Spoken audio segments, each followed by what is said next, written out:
Vladimir Poutine a un mandat d'arrêt international contre lui et il ne se fera pas arrêter même en venant en plein cœur de l'Europe. Il va se passer exactement la même chose que sur cette vidéo. Moi c'est Ambroise, je suis en dernière année d'études de relations internationales et sur ce compte, je te parle de géopolitique au quotidien. En fait, Donald Trump et Vladimir Poutine vont se rencontrer de nouveau, cette fois-ci en plein cœur de l'Europe, à Budapest, et c'est loin d'être un hasard. C'est donc la deuxième rencontre entre les deux hommes, après celle qui s'est déroulée en Alaska au mois d'août dernier, et qui n'avait franchement pas abouti sur grand-chose.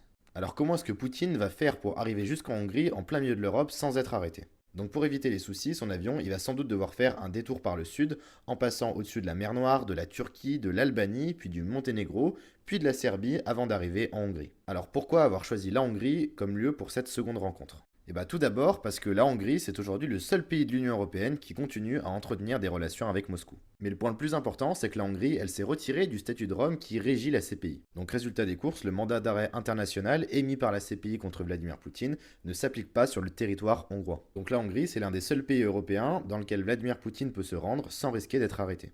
Enfin, cette rencontre, elle se déroulera donc sur le sol européen, mais les Européens, eux, encore une fois, ne sont pas conviés. Et pour l'Union européenne, ce sera un coup dur de voir une rencontre entre Vladimir Poutine et Donald Trump pour littéralement l'avenir de la paix en Europe se dérouler sur son sol sans elle. Enfin, en prenant un petit peu de recul sur la situation, on peut craindre le même type d'effet que pour le sommet en Alaska, c'est-à-dire un sommet avec de belles images mais qui au final ne débouche sur rien du tout, sur aucun résultat concret.